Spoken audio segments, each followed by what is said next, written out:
grind, for example, you can do that. You just have to be aware. As you cut back into that ham, you're going to end up with a pretty good sized pocket. We try to split the difference and get as much of the tenderloin out as we can without compromising what will be the prosciutto.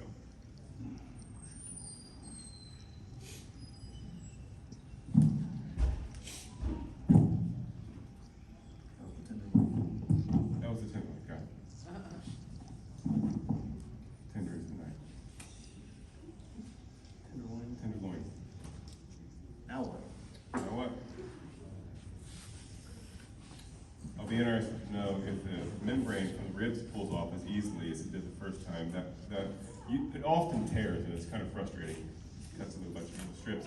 But if you use a paper towel, it'll grab that membrane far easier than your fingertips will, and it'll act as a glove.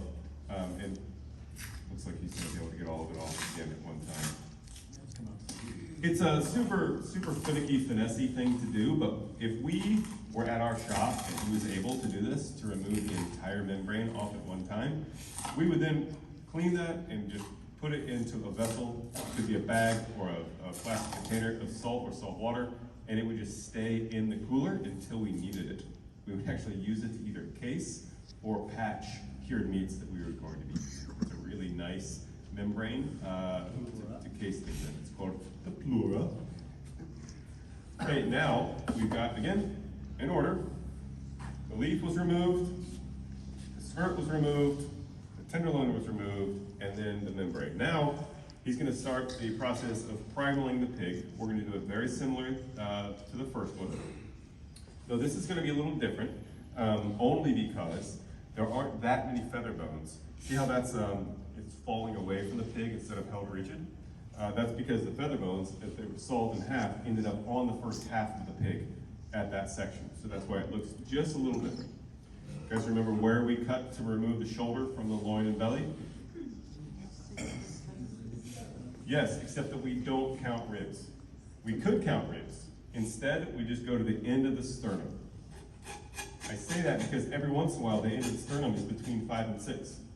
And that's fine, but the reason we cut on the other side of the sternum is because that way we don't have to mess with cutting through the shoulder blade.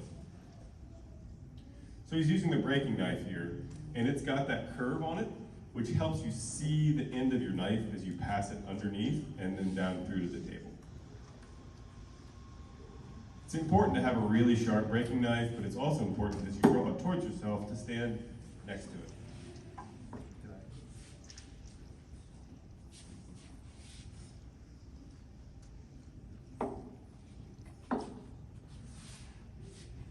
Belly? That's lovely.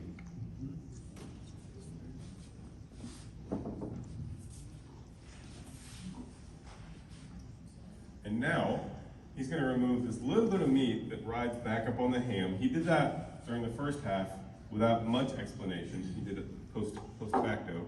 But this little bit of meat right here, it is belly meat that happens to ride up on the belly.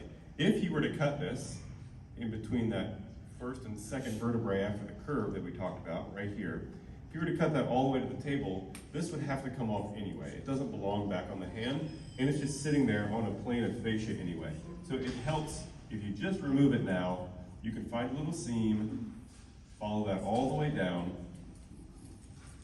His arm's in the way, but it looks really good from my angle. Have a nice lean arm. So he's going to follow that all the way down to where it meets the belly, and then he'll be able to draw a single cut from that first vertebrae after the curve all the way to the table, separating the loin and the belly from the ham.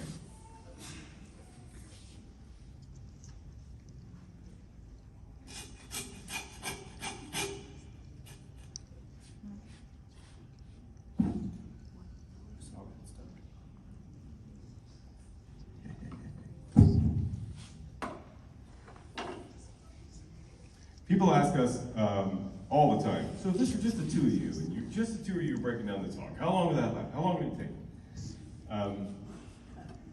The truth is usually we do this in workshops. We have workshops that we do on our farm and we go other places, and it's all a hands-on workshop. So the attendees are actually around the table with us as we butcher. And because of that, it obviously is slow, because people that have never broken down anything are doing this alongside of us. But to be honest with you, if it's just Andy and I, it'll probably take even longer because we just are constantly trying new things and doing things different than we have before. So while he's going to go a little bit faster on this half than the first. Hopefully, you guys will feel like this is a refresher from the first half and not super lame and boring. But he's going to go a little bit faster, but just the same rules apply. He's going to cut where the loin meets the belly to the ribs with his knife, but he's going to stop because his knife isn't going to cut through those ribs. So he's going to stop, put his knife down, pick up the saw through just the ribs, and then finish his cut with the knife.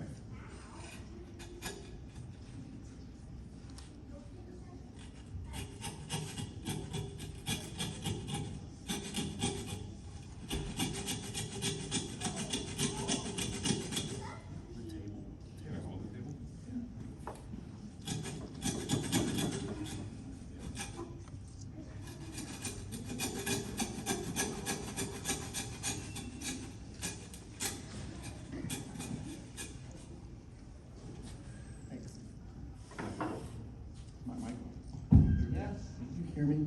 When you talk out like that. Talk to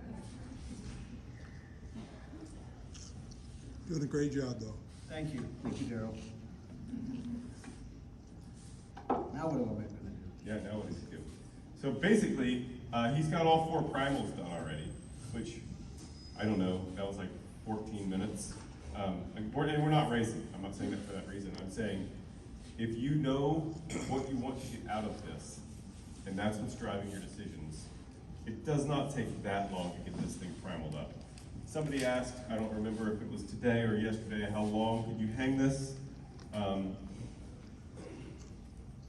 When we got started, Amy and I both had full-time off-farm jobs, and we didn't have a walk-in cooler or any place to hang this. So we would just pick a day in Ohio in January, when we knew it was gonna be plenty cold, we could kill the hog and hang it in the garage, or hogs, and hang them in the garage. Well, then we'd go back to work, on Monday morning, and sometimes it would hang there for a week. As long as the temperatures were okay, below 40, we'd get back around to them. And what you could do in that occasion is take this ham and hang it up, and take that leg and hang it up, and just keep those in the garage, hanging from the rafters, or whatever, in the barn, as long as there's no cats or raccoons or whatever. You can hang them there and get around to them in weeks. And then all these other sections are bite-sized. You can do them one at a time, get them packaged and put away. Look at this. I know. Professionals.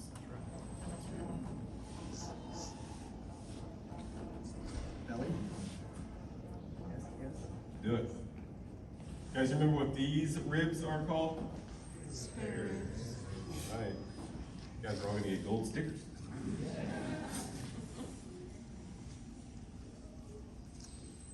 Again, spare ribs are yummy, but they don't cost as much as the baby backs for a couple reasons. The baby backs, again, have the loin on the underside of them, but they also are some work to get the baby backs off. The spares are a breeze to remove compared to the baby back ribs, because the baby backs are still connected to the spine and the feather bones. And you don't want to take off more meat than necessary, because again, in the industry especially, the baby backs, you can get a good dollar value for it, but also the loin for chops. So you want to take just enough off, unless you got more pigs and you know what to do with, and you love barbecue.